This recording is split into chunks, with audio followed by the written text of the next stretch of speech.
Pagi itu matahari belum benar-benar tinggi, tetapi derak hidup di pusat perbelanjaan itu sudah ramai. Orang-orang membawa plastik belanja.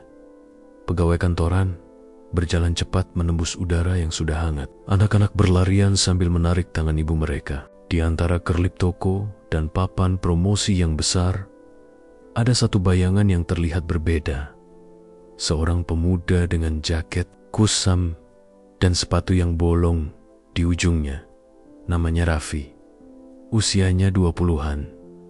Wajahnya masih menunjukkan sisa-sisa muda, tapi matanya tampak lelah, seperti yang sering dipunyai orang yang menanggung banyak beban. Sepatunya, satu ujung solnya terkelupas dan kainnya terurai. Jarum dan benang menempel di bagian tumit sebagai upaya terakhir merapikan. Jaketnya mendapat noda di lengan. Rambutnya sedikit panjang, tidak sengaja disisir. Bila memperhatikan dari jauh, ia tampak seperti orang hilang arah di lautan rapi dan terang.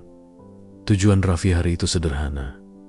Ia ingin masuk ke mall, duduk sebentar di area food court, menghangatkan badan, mungkin memesan segelas kopi dari mesin otomatis.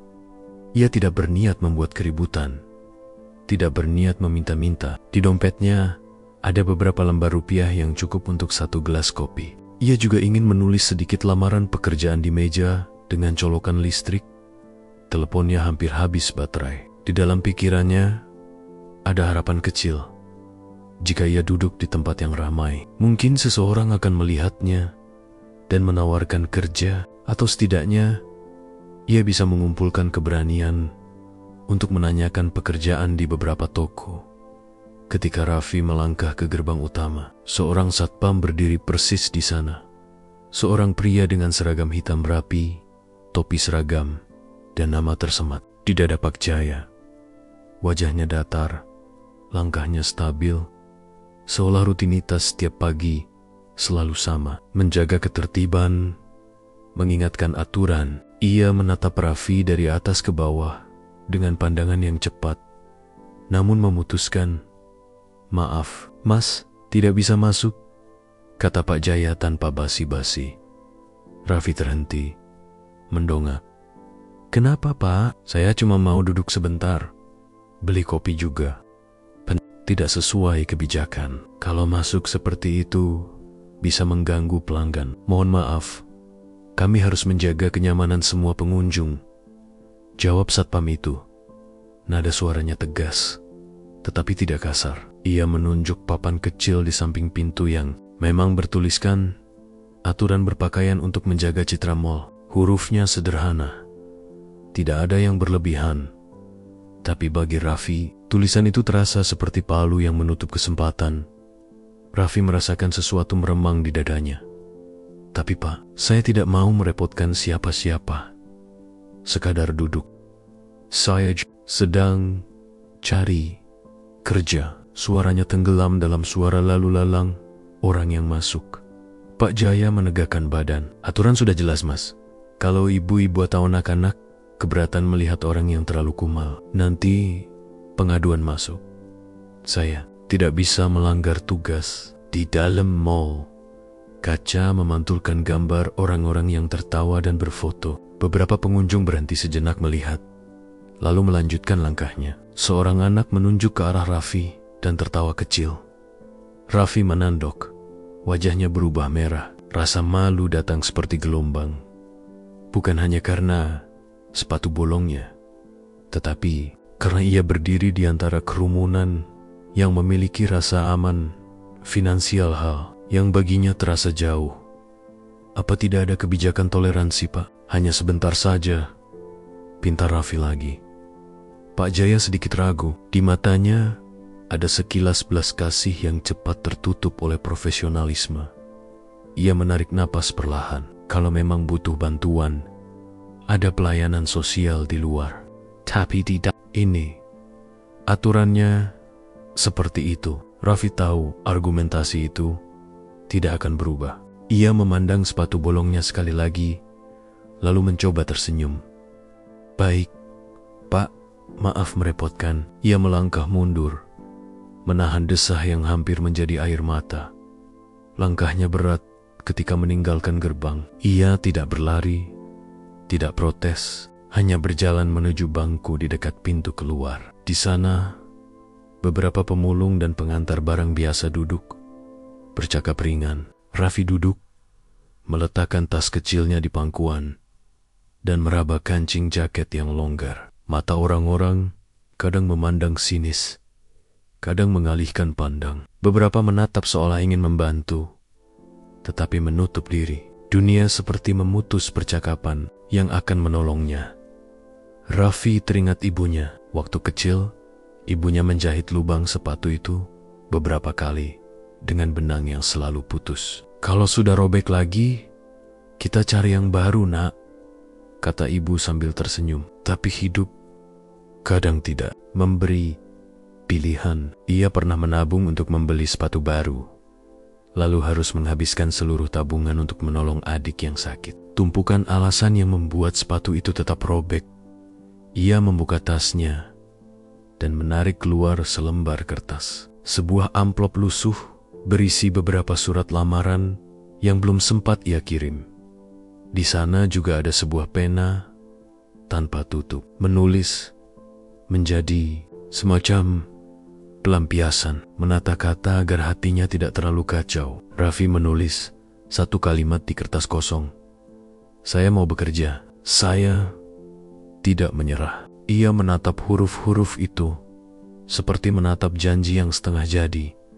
Tidak jauh dari situ, di depan etalase toko perhiasan, seorang penjaga toko memandang dengan rasa ingin tahu. Ia mendengar percakapan singkat antara Raffi dan Pak Jaya lalu menandok. Ada rasa risih melihat ketegangan yang tercipta, namun tidak ada yang benar-benar turun tangan. Mall adalah ruang yang tersusun rapi. Ruang itu punya garis pemisah yang halus antara mereka yang layak masuk dan mereka yang tidak.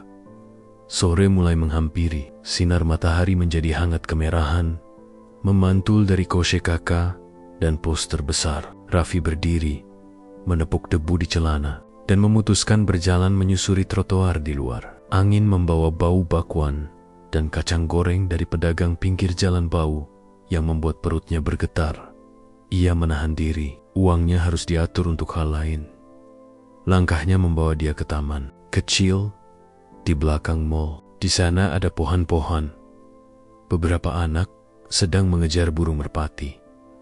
Dan sekelebat langit yang lebih luas dari atap mall. Raffi duduk di bawah pohon, menatap sepatu bolongnya yang kini tampak lebih memalukan karena berpes-pasen dengan daun yang guk. Ia menyentuh benang yang masih menggantung, membayangkan benang itu menjadi jembatan antara hidup lamanya dan yang akan datang. Dalam keheningan itu, Raffi menyadari sesuatu. Malu hari ini bukan hanya karena sepatu. Malu adalah kata yang dipakai orang lain untuk menyingkirkanmu dari ruang mereka. Ia merasakan amarah kecil tumbuh bukan hanya untuk satpam yang menegur, tetapi untuk sistem yang membuat manusia dihakimi dari penampilan. Namun, amarah itu tidak. Ia berubah menjadi tekad yang tenang. "Aku akan cari jalan lain," bisiknya pelan. Bukan demi membuktikan sesuatu pada orang-orang di dalam mall, tetapi demi dirinya sendiri. Ia merapikan kertas lamaran, memutuskan untuk tidak pulang malam ini tanpa usaha. Ia tahu jalan tidak mudah. Ia tahu banyak yang harus diperbaiki, mulai dari sepatu sampai rezeki. Bukan dengan jawaban, tetapi dengan sebuah pilihan kecil. Berjalan saja, menulis lagi, mencoba lagi. Di antara derap langkah orang dan kilau etalase, ada satu pemuda dengan sepatu bolong yang menanamkan satu rencana di dalam kepala, rencana yang belum ia ungkapkan kepada siapapun, bahkan pada dirinya sendiri. Sebuah rencana yang, jika diceritakan, mungkin akan terdengar aneh. Namun untuk saat ini, rencana itu cukup ia simpan, seperti seutas benang di saku rapuh. Tetapi lampu kecil yang menuntun di malam hari. Malam mulai merambat pelan di kota itu. Lampu-lampu jalan menyala satu persatu, seperti bintang yang jatuh ke bumi. Raffi duduk di bangku taman kecil belakang mall, menatap kosong ke arah gedung tinggi yang masih ramai pengunjung. Dari kaya, ia melihat mobil-mobil mewah keluar masuk. Orang-orang tertawa sambil membawa kantong belanjaan besar. Ia menghela napas. Dalam hatinya berkata, mereka mungkin tidak tahu rasanya ditolak hanya karena sepatu. Sepatu bolong itu kini menjadi simbol, bukan sekadar alas kaki, melainkan tanda bahwa ia dianggap tidak pantas oleh mata orang lain. Namun Raffi bukanlah tipe orang yang hanya menelan pahitnya perlakuan tanpa melawan. Ada sesuatu di dalam dirinya yang terus berbisik, mengingatkan bahwa ia bukan sekadar pemuda miskin berjaket lusuh. Ia menyimpan sesuatu yang selama ini tak pernah ia tunjukkan kepada siapapun. Rahasia yang tidak diketahui beberapa tahun terakhir, Raffi sebenarnya telah menjalani kehidupan yang jauh dari apa yang tampak di luar. Ia memang hidup sederhana, bahkan cenderung kekurangan. Tapi di balik itu, ia memiliki warisan yang dititipkan ayahnya sebelum meninggal. Surat kepemilikan saham di salah satu perusahaan besar yang kebetulan adalah pemilik mal tempat ia diusir. Namun, Raffi tidak pernah menyentuh haknya itu. Ia tidak suka menonjolkan diri, tidak mau hidup hanya dengan mengandalkan warisan. Sejak kecil, ayahnya menanamkan satu prinsip. Hidup itu akan terasa berharga kalau kamu berjuang sendiri. Warisan hanyalah jaring pengaman terakhir. Maka dari itu, ia memilih menjalani hidup apa adanya, mencari kerja dengan cara biasa, merasakan getirnya ditolak, sampai tahu bagaimana rasanya berada di bawah.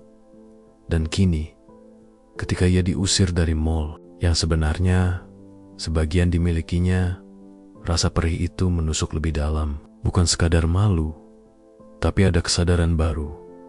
Ternyata, sistem yang dibangun di tempat itu tidak manusiawi. Ia berpikir, kalau aku diam saja, mal ini akan terus melukai orang-orang kecil. Pertemuan tak terduga ketika malam semakin larut. Seorang pria paruh baya duduk di bangku yang sama, membawa termos kecil berisi teh panas. Pak tua itu adalah tukang parkir liar di sekitar taman. Wajahnya keriput, bajunya penuh bercak oli. Tapi matanya teduh, anak muda, sapanya sambil menuangkan teh ke gelas plastik. Kau kelihatan capek sekali. Mau minum? Raffi sempat ragu, tapi akhirnya mengangguk. Terima kasih, Pak. Ia menerima teh itu dengan hati-hati. Kehangatan teh seperti menenangkan hatinya yang sedang bergejolak. Pak tua itu tersenyum. Aku lihat tadi kau diusir satpam. Jangan tersinggung. Satpam itu cuma menjalankan perintah. Dunia ini memang kejam sama orang yang kelihatan miskin. Kata-kata itu menohok, tapi juga membuat Raffi merasa dipahami. Iya, Pak. Rasanya sakit. Padahal saya cuma mau beli kopi, duduk sebentar.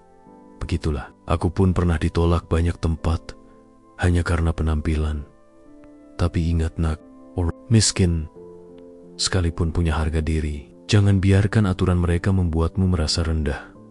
Raffi menatap lelaki tua itu lama. Kata-kata sederhana itu seperti mengisi ruang kosong dalam hatinya. Untuk pertama kali hari itu, ia merasa tidak sendirian. Benih keputusan setelah berpisah dengan si tukang parkir, Raffi pulang ke kos kecilnya yang sempit. Dindingnya lembab, ranjangnya tipis. Tapi malam itu, ia tidak langsung tidur.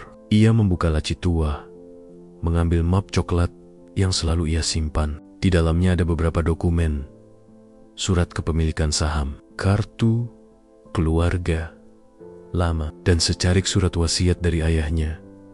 Ia membaca ulang tulisan tangan sang ayah. Jika suatu saat kau merasa dunia memperlakukanmu tidak adil, jangan buru-buru marah. Amati dulu, dan jika kau sudah cukup kuat, gunakan hakmu bukan untuk balas dendam, tapi untuk memperbaiki keadaan. Kalimat itu membuat Raffi terdiam lama. Ia menutup map itu, lalu menatap langit-langit kamar. Ia sadar, mungkin inilah saatnya. Ia mulai melangkah lebih jauh. Bukan hanya sekadar mencari kerja biasa, tapi juga menggunakan posisi yang selama ini ia sembunyikan. Namun Raffi tidak ingin gegabah. Ia tahu, kekuasaan tanpa arah hanya akan membuatnya sama seperti orang-orang yang pernah merendahkannya. Ia membuat catatan kecil di buku tulis bututnya. Cari tahu bagaimana sistem pengelolaan mall berjalan. Temui pihak manajemen tanpa membuka identitas dulu. Pelajari bagaimana karyawan kecil diperlakukan. Gunakan saham sebagai langkah terakhir. Sambil menulis, matanya berkaca-kaca. Ayah, mungkin ini saatnya aku membuktikan pesanmu. Aku akan masuk ke dunia itu. Bukan untuk sombong, tapi untuk merubahnya. Bayangan esok hari keesokan paginya, Raffi bangun lebih awal. Ia merapikan rambutnya sebisa mungkin, membersihkan jaketnya, dan menempelkan sedikit sol tambahan di sepatunya dengan lem yang ia beli dari warung. Meski tetap terlihat lusuh, ia mencoba menampilkan versi terbaik dari dirinya. Ia berdiri di depan cermin kecil, menatap pantulan dirinya yang tidak meyakinkan. Tapi kemudian, ia tersenyum tipis. Lusuh di luar, tapi aku tahu siapa aku di dalam. Dengan langkah pelan, ia kembali menuju mall. Kali ini bukan untuk sekadar duduk atau minum kopi. Ada rencana yang ia bawa. Ada tekad yang mulai mengeras. Sepatu bolong yang kemarin menjadi alasan ia diusir, kini justru menjadi pengingat. Setiap langkahnya adalah perlawanan terhadap penilaian dangkal. Ia berjalan sambil menunduk, menembus keramaian, lalu berdiri kembali di depan pintu mall yang kemarin menolaknya. Satpam yang sama masih berjaga di sana Pak Jaya. Dari kejauhan, Raffi bisa melihat mata satpam itu melirik ke arahnya, seakan mengenali wajah yang sempat membuat keributan kecil. Raffi menarik napas dalam-dalam. Ia tahu apa yang terjadi hari ini akan menjadi awal dari kisah yang jauh lebih besar daripada sekadar sepatu robek. Dan di hatinya, ia berjanji, suatu hari nanti, mall ini tidak lagi menjadi tempat yang mengukur manusia dari penampilan. Ia akan memastikan itu. Raffi berdiri di depan mall itu lagi, dengan rasa campur aduk. Pagi masih sejuk, lalu lintas baru saja ramai. Ia melihat wajah-wajah ceria, para pengunjung yang tanpa hambatan melenggang masuk. Tangannya sedikit gemetar, bukan karena takut, melainkan karena kesadaran bahwa ia sedang melangkah ke awal perjalanan yang bisa mengubah banyak hal. Pak Jaya, satpam yang kemarin mengusirnya, menatap penuh curiga. Alisnya terangkat, ekspresinya seolah berkata, "Anak ini lagi mau bikin masalah lagi ya?" "Mas, saya sudah bilang kemarin, aturan tetap sama. Mau coba masuk lagi?" ucapnya, setengah menghalangi jalan. Raffi tersenyum tipis. "Tenant, Pak, saya tidak mau bikin keributan. Saya mau cari kerja di dalam mall ini. Ada beberapa toko yang buka lowongan. Masa saya tidak boleh coba?" Satpam itu tampak terdiam sebentar, lalu menarik napas panjang. "Kalau memang mau melamar kerja, silakan. Tapi jangan bikin onar ya." "Baik, Pak," jawab Raffi dengan nada hormat. Dengan langkah mantap, ia melewati pintu itu. Dan untuk pertama kali setelah penolakan kemarin, Raffi berhasil masuk. Walau terasa seperti kemenangan kecil, di dalam hatinya itu adalah langkah besar. Menyusuri lorong mall di dalam, mall terasa seperti dunia lain. Udara dingin dari AC menyambutnya. Cahaya lampu putih memantul di lantai marmer yang licin. Orang-orang berjalan dengan pakaian rapi, membawa barang belanjaan, tertawa, berbicara dengan nada ringan. Sementara Raffi berjalan dengan sepatu bolong yang menimbulkan suara kecil tiap kali solnya menyentuh lantai. Beberapa pengunjung menoleh. Ada yang menahan senyum sinis. Ada juga yang langsung mengalihkan pandangan. Raffi menunduk, pura-pura tidak peduli. Ia mengambil selembar brosur lowongan kerja dari papan pengumuman dekat eskalator. Ada beberapa toko pakaian, restoran cepat saji, dan toko elektronik yang membuka lamaran. Namun, Alih-alih langsung masuk melamar, Raffi punya niat lain. Ia ingin mengamati bagaimana manajemen mall ini memperlakukan karyawannya. Ia memahami dari bawah lebih penting daripada langsung mengibarkan identitasnya sebagai pemegang saham. Ia berjalan pelan ke food court, lalu duduk di sudut bangku kosong. Ia membeli segelas air mineral murah agar tidak diusir. Dari situ, ia mengamati percakapan para pegawai tak jauh dari tempatnya duduk. Beberapa pegawai restoran cepat saji sedang istirahat. Mereka membuka kotak makan bekal dari rumah. Meskipun bekerja di restoran yang menjual makanan, salah satu dari mereka, seorang gadis muda, mengeluh lirih. Capek banget, gaji kecil, tapi kerjaan numpuk. Kalau telat 5 menit dipotong. Baik, lagi kalau ada pelanggan marah, kita yang disalahin. Temannya menimpali. Iya, katanya perusahaan besar, tapi kesejahteraan karyawannya gitu-gitu aja. Manajer juga galaknya bukan main. Raffi mendengarkan dengan seksama. Hatinya terasa tersentuh.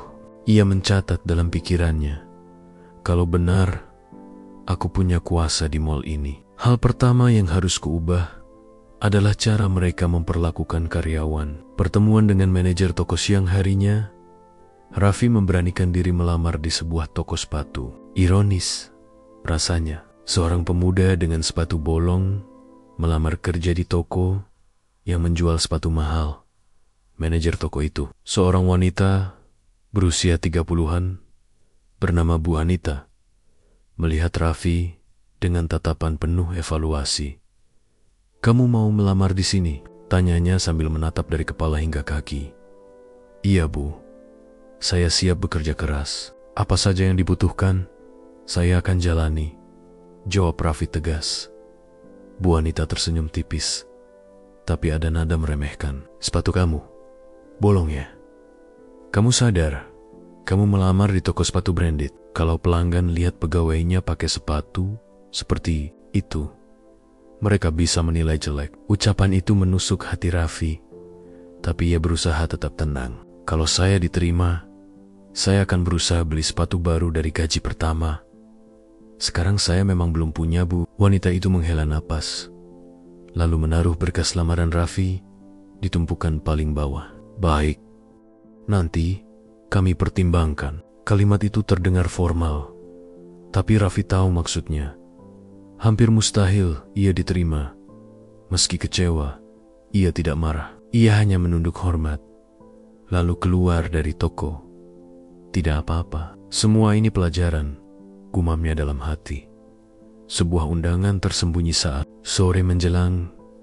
Raffi masih berkeliling mall. Ia menyusuri lorong panjang menuju area kantor manajemen. Dari kejauhan, ia melihat papan kecil bertuliskan khusus staff. Rasa penasarannya muncul. Ia ingin tahu lebih banyak tentang bagaimana sistem mall ini dijalankan. Tapi tentu saja ia tidak bisa sembarangan masuk. Tepat ketika ia hendak berbalik, seorang pria berjas rapi keluar dari ruangan itu. Usianya sekitar 40-an. Wajahnya tegas tapi ramah. Pria itu menatap Raffi sejenak, lalu berkata, "Kamu bukan karyawan sini?" "Ya, ngapain di area staff?" Raffi gugup. "Maaf, Pak. Saya tadi cuma nyasar. Saya lagi cari kerja juga." Pria itu tidak langsung marah. Sebaliknya, ia tersenyum samar. "Kerja?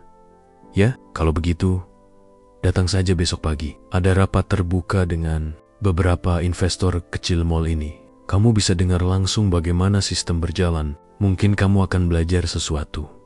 Raffi terkejut. "Investor? Maksud Bapak rapat untuk pemegang saham?" "Iya, tapi tenang, biasanya tidak ramai. Kamu bisa ikut sebagai tamu. Anggap saja pengalaman," jawab pria itu sambil berlalu. Raffi berdiri terpaku. Jantungnya berdetak cepat. Ia tahu, inilah kesempatan emas. Besok, ia bisa hadir di rapat itu bukan sebagai orang asing, tapi sebagai seseorang yang memang berhak berada di sana. Namun ia juga tahu, itu berarti rahasianya mulai Terbuka, dengan langkah pelan, ia meninggalkan area mal sore itu. Angin senja menyapu wajahnya, membawa serta pikiran-pikiran besar. Besok semuanya bisa berubah, bisiknya. Untuk pertama kalinya sejak lama, ia merasa bahwa hidup yang keras ini mulai menunjukkan cahaya kecil di ujung jalan. Cahaya yang mungkin akan membuka pintu besar pintu menuju kekuatan yang bisa mengubah bukan hanya nasibnya, tetapi juga nasib orang-orang kecil yang selama ini diabaikan. Pagi itu, udara terasa berbeda bagi Raffi. Ia bangun lebih awal, mandi dengan air dingin yang menggigit kulit, lalu mencoba merapikan penampilannya sebisanya. Jaket lusuh masih melekat, sepatunya tetap bolong, meski sudah dilem kembali. Namun, di balik semua itu, ada sesuatu yang baru. Rasa percaya diri yang mulai tumbuh di meja kecil kosannya. Map coklat berisi dokumen saham milik ayahnya tergeletak rapi. Ia menatapnya lama. Ini bukan sekadar kertas. Ini kunci untuk masuk ke dunia yang selama ini menutup pintu untukku. Ia memasukkan map itu ke dalam tas dengan hati-hati, lalu berangkat menuju mall. Ruang rapat di lantai atas mall itu masih sepi ketika Raffi tiba. Petugas kebersihan sedang mengepel lantai. Beberapa toko baru membuka rolling door, dan satpam berjaga. Seperti biasa, Pak Jaya, satpam yang kemarin mengusirnya, menatap penuh heran ketika melihat Raffi berjalan lurus ke arah lift khusus staf mas. Kemana? Itu bukan untuk umum, tegur Pak Jaya dengan suara tegas. Raffi tersenyum sopan. Saya ada undangan rapat investor kecil. Pak, mungkin Bapak tidak percaya, tapi nanti juga Bapak lihat. Satpam itu memandang penuh curiga, tapi Raffi menunjukkan secari kertas yang diberikan pria berjas kemarin. Ada tulisan singkat, Andenggen tamu, rapat pemegang saham. Pak Jaya terdiam. Ia tak bisa berkata apa-apa lagi, hanya melongo ketika lift menutup dan Raffi menghilang di dalamnya.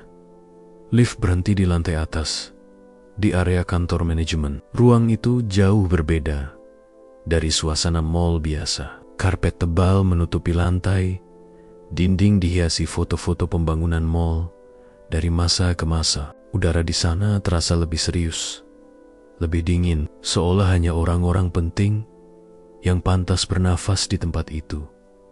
Seorang resepsionis menyambut dengan senyum formal. Selamat pagi. Ada yang bisa dibantu? Raffi menegakkan badan. Saya diundang untuk hadir di rapat pemegang saham kecil. Nama saya Raffi. Resepsionis itu sempat melirik penampilan Raffi dari ujung rambut hingga sepatu bolong. Ada keraguan jelas di wajahnya, tapi ia tidak berani membantah setelah melihat undangan kertas itu. Silakan Pak, ruangan rapat di sebelah kanan. Pintu besar kayu. Pertemuan dengan para investor. Raffi masuk ke ruangan itu. Suasana di dalamnya membuat dadanya berdebar. Ada meja panjang berbentuk oval, kursi empuk berlapis kulit, dan layar proyektor besar di depan. Beberapa orang sudah duduk, mengenakan jas rapi, dasi mahal, dan jam tangan berkilau. Mereka berbincang dengan nada serius sambil menyeruput kopi premium. Ketika Raffi masuk, semua mata langsung tertuju padanya. Beberapa orang berbisik pelan, ada yang bahkan tersenyum sinis. Seorang pria gemuk dengan dasi merah berkomentar cukup keras hingga terdengar. Ini siapa? Kok penampilannya seperti itu? Investor apa tukang parkir? Tawa kecil terdengar dari sudut meja. Raffi menahan rasa panas di telinga. Ia tidak ingin terpancing. Ia berjalan ke kursi kosong di ujung meja dan duduk dengan tenang, meski hatinya masih bergetar. Tak lama kemudian, rapat dimulai. Seorang pria berambut putih, tampaknya pimpinan rapat, membuka dengan suara lantang. Selamat pagi, hari ini kita akan membahas laporan keuangan kuartal ini dan juga evaluasi kinerja mall. Sebelum itu, ada satu hal menarik. Kita kedatangan tamu baru yang katanya adalah salah satu pemegang saham kecil. Silakan perkenalkan diri. Semua mata kembali mengarah ke Raffi. Perkenalan yang mengejutkan Raffi berdiri perlahan. Tangannya sempat gemetar, tapi ia genggam map coklatnya erat-erat. Perkenalkan, nama saya Raffi. Saya memang terlihat berbeda dari bapak dan ibu sekalian. Saya tidak datang dengan jas atau sepatu mahal, tapi saya datang dengan sesuatu yang nyata. Ia membuka map itu, lalu mengeluarkan dokumen kepemilikan saham. Kertas itu ia letakkan di meja, sehingga semua bisa melihat cap dan tanda tangan resmi. Di atasnya, beberapa orang langsung terperanjat. Suara bisik-bisik makin ramai. Seorang wanita dengan blazer biru maju mendekat, memeriksa kertas itu, lalu mengangguk. Ini dokumen asli. Nama beliau memang tercatat sebagai pemegang saham minoritas sejak almarhum ayahnya. Ruangan mendadak hening. Wajah-wajah yang tadi meremehkan kini berubah tegang. Raffi melanjutkan dengan suara lebih mantap. Kemarin, saya diusir oleh satpam mal ini hanya karena sepatu saya robek. Saya tidak marah pada beliau karena dia hanya menjalankan perintah. Tapi saya marah pada sistem yang mengukur manusia dari penampilan luar. Mal ini dibangun untuk melayani masyarakat luas, bukan hanya mereka yang berduit atau berpenampilan mewah. Saya di sini sebagai pemegang saham ingin mengingatkan kembali, apakah kita membangun mal untuk manusia atau hanya untuk citra? Kata-kata itu membuat beberapa orang terdiam. Ada yang menunduk, ada yang saling pandang dengan cemas. Reaksi dan guncangan pria gemuk berdasi merah yang tadi menertawakan Raffi langsung bereaksi. Ini tidak masuk akal. Pemegang saham harusnya menjaga citra, bukan mempermalukan kita dengan pakaian compang-camping. Bagaimana kalau berita ini keluar? Investor lain bisa lari. Raffi menatapnya dengan tenang. Kalau citra kita hanya bergantung pada pakaian, berarti mal ini rapuh. Kuatnya sebuah bisnis bukan dari jas yang dipakai, tapi dari bagaimana ia memperlakukan orang, dari satpam sampai pegawai restoran. Semua adalah wajah mal ini. Kalau mereka diperlakukan buruk, lama-lama masyarakat akan tahu.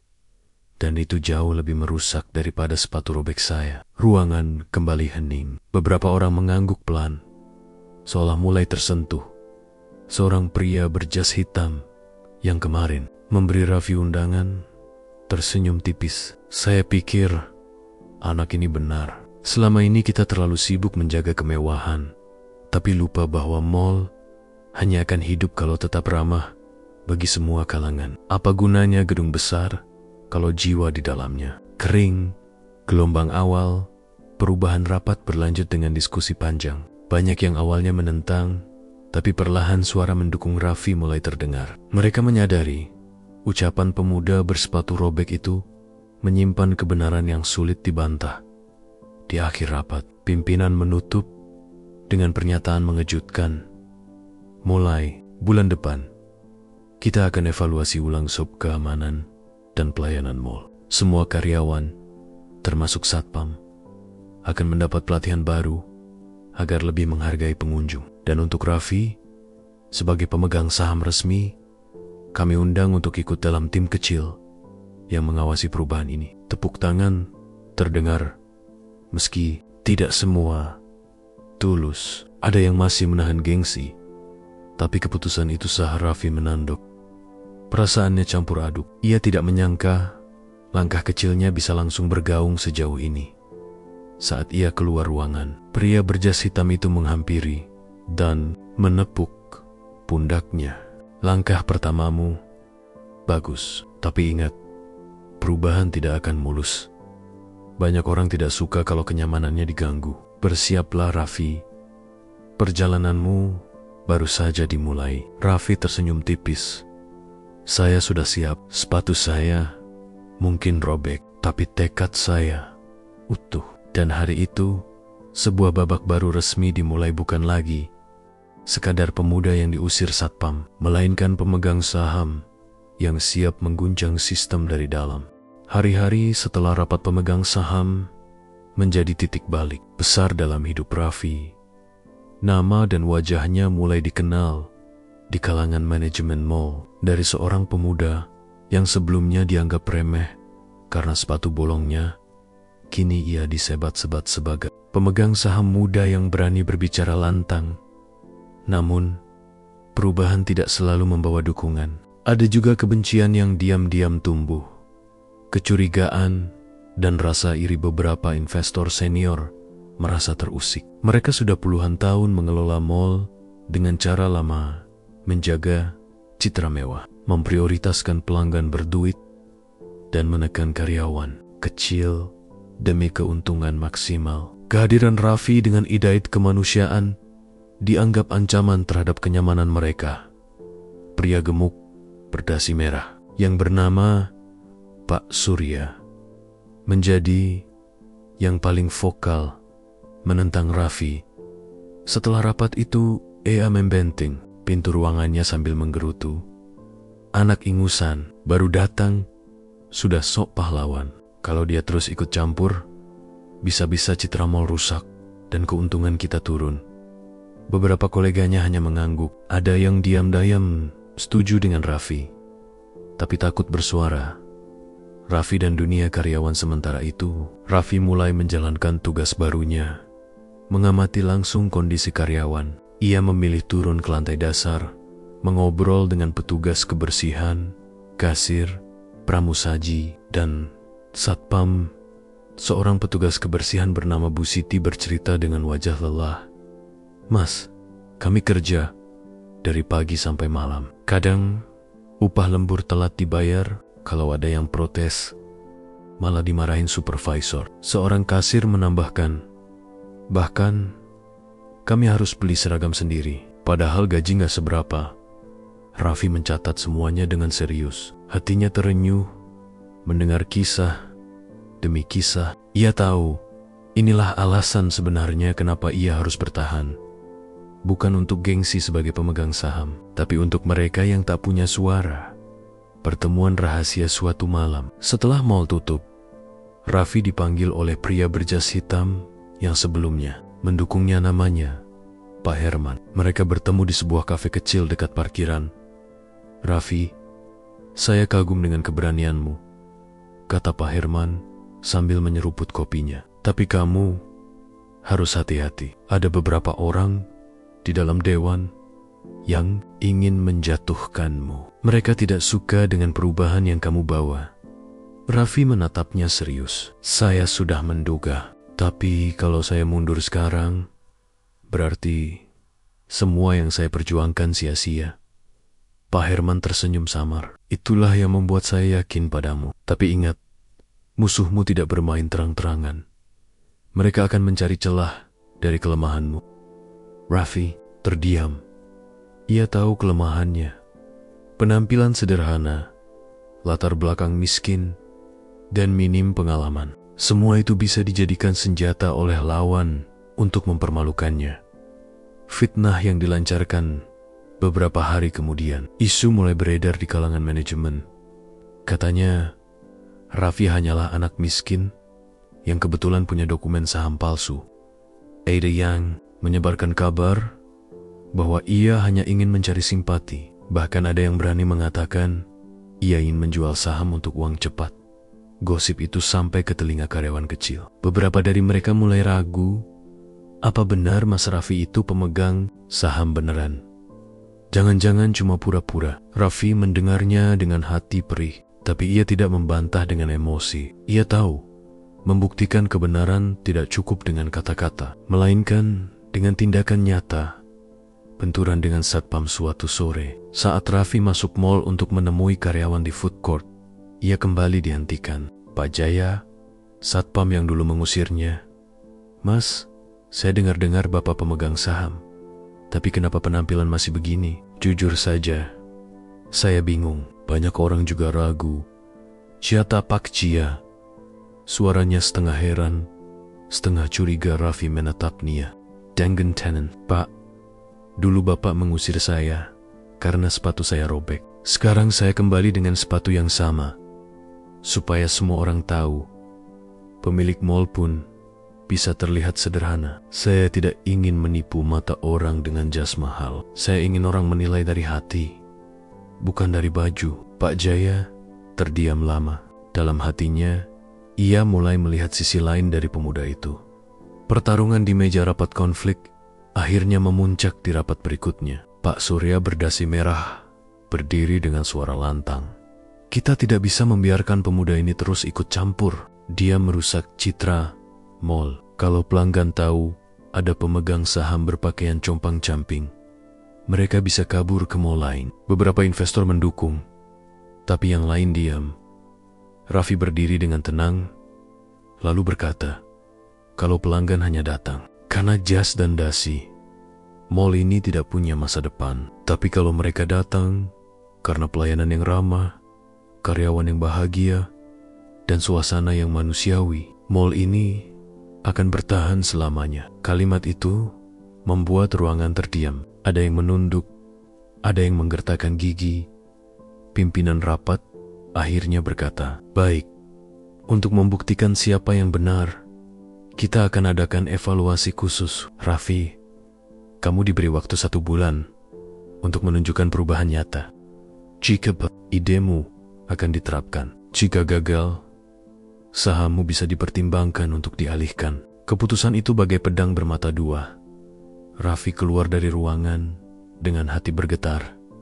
1 bulan, itu waktu yang singkat, tapi juga kesempatan besar.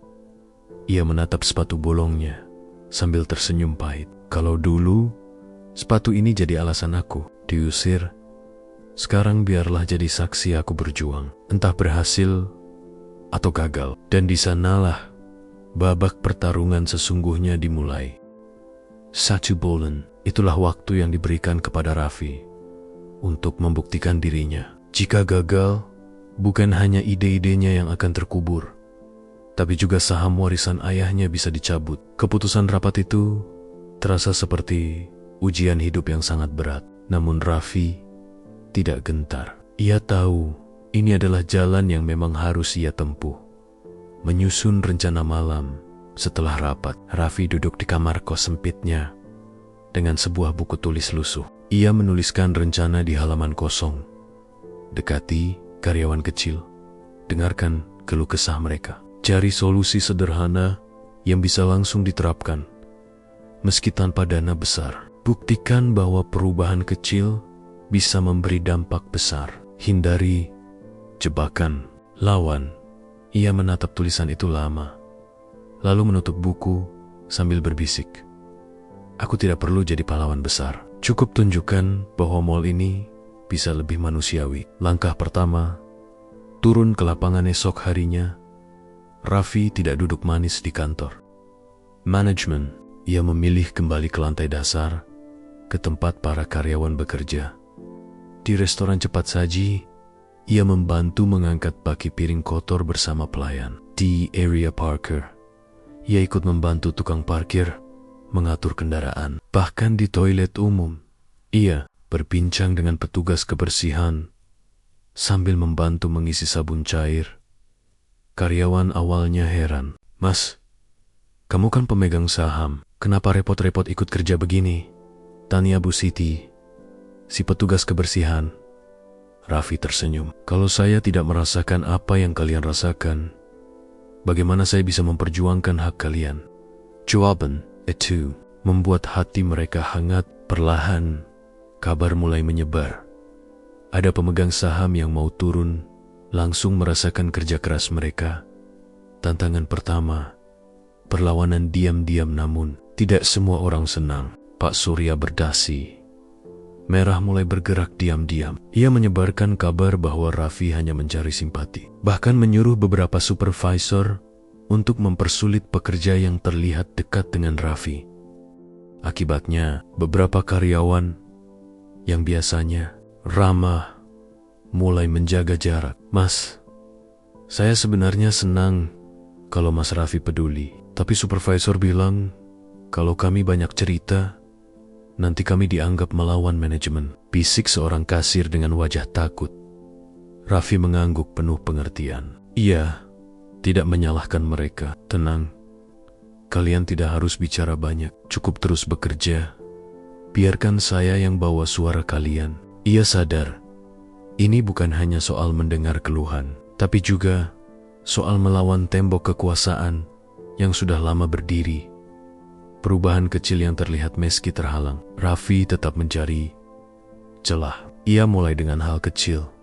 Ia membujuk manajemen agar menyediakan air minum gratis di ruang istirahat karyawan. Itu biaya kecil, tapi dampaknya besar. Karyawan yang haus tidak akan loyo. Ia meminta kursi tambahan di area kasir agar pegawai bisa duduk saat tidak ada antrian. Ia mengusulkan agar jam istirahat tidak dipotong seenaknya oleh supervisor. Awalnya usulannya ditolak, tapi karena ia membawa data, sederhana foto, kondisi ruang istirahat yang sempit, rekaman percakapan karyawan yang mengeluh pimpinan rapat kecil, akhirnya mengangguk. Baiklah, kita coba dulu 1 bulan, kata salah satu manajer dengan setengah hati. Dan perlahan, perubahan itu mulai terasa. Karyawan merasa lebih dihargai. Mereka tersenyum lebih sering, bekerja lebih sigap. Pelanggan pun tanpa sadar ikut merasakan suasana yang lebih ramah. Mata yang mengawasi, namun di balik itu semua, mata-mata Pak Surya terus mengawasi. Ia kesal melihat Raffi mulai mendapat simpati karyawan. Kalau dibiarkan, bocah itu bisa jadi ancaman serius, gumamnya. Lalu ia menyusun rencana licik, menjebak Raffi dengan insiden yang bisa mempermalukannya. Beberapa hari kemudian, muncul kabar bahwa ada barang hilang di gudang logistik mall. Anehnya, saat dilakukan pemeriksaan, tas Raffi yang dititipkan di loker ditemukan dalam keadaan terbuka, seolah-olah ada barang mencurigakan di dalamnya. Raffi dipanggil oleh manajemen. Kami menerima laporan ada indikasi penyalahgunaan akses. Bisa jelaskan kenapa tas Anda ada di gudang? Raffi terkejut. Tapi ia tidak panik. Saya tidak pernah menaruh tas di gudang. Saya hanya menitipkan di loker umum. Beruntung, seorang karyawan yang diam-diam mendukung Raffi, yaitu Pak Jaya si Satpam, muncul membawa rekaman CCTV. Ini rekamannya, Pak. Jelas terlihat ada orang lain yang membuka loker Raffi dengan kunci duplikat. Rapat manajemen menjadi hening. Pak Surya yang sempat tersenyum puas, wajahnya langsung kaku. Dukungan yang tumbuh insiden itu justru menjadi bumerang. Banyak karyawan yang tadinya ragu, kini semakin yakin bahwa Raffi benar-benar tulus. Mas Raffi difitnah, tapi masih kuat berdiri. Kalau beliau bisa melawan, kita juga bisa berharap, kata seorang pelayan muda. Sejak hari itu, karyawan mulai mendukungnya secara diam-diam. Ada yang memberi laporan kecil tentang perlakuan tidak adil. Ada yang menuliskan keluhan di secari kertas, lalu menyelipkannya ke meja Raffi. Bagi Raffi, itu bukan hanya informasi. Itu adalah kepercayaan, tekad yang membara hari demi hari berlalu. Perubahan kecil mulai terasa. Namun waktu terus berjalan, dan sebulan itu semakin dekat ke akhir. Raffi berdiri di balkon lantai atas mall, menatap keramaian pengunjung yang lalu lalang di bawah. Suara anak-anak tertawa bercampur dengan musik toko. Di balik semua itu, ia tahu masih banyak yang harus diperjuangkan. Aku tidak boleh gagal. Ini bukan lagi soal saham, ini soal membuktikan bahwa mall ini bisa jadi tempat yang adil. Bagi pengunjung, bagi semua. Sepatunya yang bolong kini semakin rusak. Tapi setiap kali ia menatapnya, ia merasa lebih kuat. Sepatu itu adalah simbol. Meski tampak rapuh, ia tetap bisa melangkah jauh. Dan di dalam hatinya, ia bersiap menghadapi babak terakhir. Rapat besar evaluasi yang akan menentukan apakah perjuangannya berhasil atau berakhir sia-sia. Hari yang ditunggu akhirnya tiba. 1 bulan sudah Raffi bekerja siang dan malam untuk membuktikan bahwa mall bisa menjadi tempat yang lebih baik. Hari ini, rapat evaluasi besar diadakan. Semua pemegang saham hadir, termasuk Raffi yang datang dengan pakaian sederhana dan sepatu bolong yang semakin usang. Bagi sebagian orang, penampilannya masih dianggap memalukan. Tapi bagi Raffi, itu adalah simbol ia ingin menutup perjalanan ini dengan kejujuran, bukan kepalsuan. Ruang rapat yang tegang, ruang rapat besar terasa dingin. Meski pendingin ruangan bekerja normal, para pemegang saham duduk berjejer. Wajah mereka serius. Di Yujang Maya, Pak Surya dengan dasi merahnya duduk dengan senyum sinis, seolah sudah yakin Raffi akan gagal. Pimpinan rapat membuka pertemuan dengan suara tegas. Hari ini kita mengevaluasi kinerja 1 bulan terakhir. Berdasarkan usulan dan tindakan saudara Raffi, jika terbukti membawa perubahan positif, ide-idenya bisa diterapkan. Jika tidak, sahamnya akan dipertimbangkan untuk dialihkan. Semyu mata pun beralih pada Raffi. Presentasi Raffi berdiri dengan tenang. Ia tidak membawa laptop mewah atau presentasi bergrafik canggih. Ia hanya membawa beberapa lembar kertas, foto hasil dokumentasi, dan catatan kecil. Bapak dan Ibu sekalian, ucapnya pelan tapi tegas. Sebulan lalu, saya dibilang anak miskin yang tidak pantas menjadi pemegang saham. Saya dibilang hanya mencari simpati, tapi saya tidak datang untuk membantah dengan kata-kata. Saya datang dengan bukti. Ia membuka lembar pertama, foto ruang istirahat karyawan yang dulu sempit dan pengap. Kini terlihat lebih layak dengan tambahan kursi dan dispenser air minum. Perubahan kecil, biaya minim, tapi karyawan merasa lebih dihargai. Dan ini hasilnya. Ia menunjukkan data kepuasan pelanggan. Dari survei mingguan, nilai pelayanan naik signifikan karena karyawan yang dihargai bekerja dengan hati. Senyum mereka tulus dan pelanggan merasakannya. Kemudian, ia menampilkan data penjualan. Dalam sebulan, ada peningkatan transaksi sebesar 8%. Itu bukan karena diskon besar-besaran, tapi karena suasana mall lebih nyaman. Ruangan mendadak riuh. Beberapa pemegang saham saling berbisik. Ada yang terkejut, ada yang mulai mengangguk setuju. Serangan balik, namun Pak Surya tidak tinggal diam. Ia bangkit dengan wajah merah padam. Semua itu kebetulan. Jangan sok bangga. Peningkatan penjualan mungkin karena faktor musiman. Lagi pula, kamu memalukan. Penampilanmu dekil, sepatumu bolong. Apakah seperti ini wajah pemegang saham mall sebesar ini? Suasana rapat kembali tegang. Sebagian pemegang saham menunduk, tidak berani ikut campur. Raffi menatap Pak Surya dengan, "Pak, kalau yang menentukan keberhasilan mall adalah jas mahal dan sepatu mengkilap, maka mall ini tidak akan bertahan lama. Sepatu saya memang bolong, tapi itu tidak membuat langkah saya berhenti. Justru, sepatu ini mengingatkan saya bahwa ada ribuan karyawan yang bekerja keras dengan kondisi sulit tanpa pernah dipandang. Kalau saya menyerah hanya karena penampilan, berarti saya sama saja dengan Bapak yang hanya menilai dari luar." Kata-kata itu membuat ruangan hening. Bahkan beberapa pemegang saham yang tadinya ragu, kini terlihat tertegun.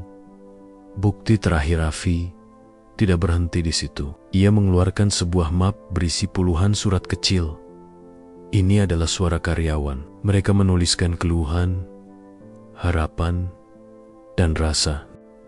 Terima, saya tidak bisa menunjukkan wajah mereka di sini karena sebagian takut ditekan. Tapi surat-surat ini cukup membuktikan bahwa perubahan sekecil apapun bisa memberi arti besar bagi mereka. Ia meletakkan map itu di meja pimpinan rapat. Kalau setelah semua ini saya dianggap gagal, silakan cabut saham saya. Tapi setidaknya, saya sudah berjuang dengan jujur. Keputusan pimpinan rapat mengambil waktu beberapa menit untuk berdiskusi dengan jajaran utama. Semua orang menunggu dengan tegang.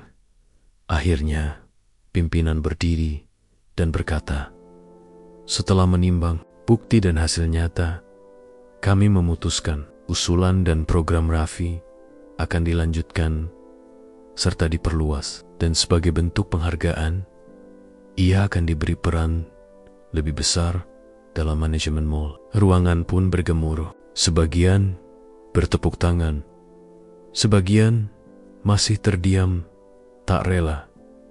Sementara itu, pimpinan menoleh ke arah Pak Surya.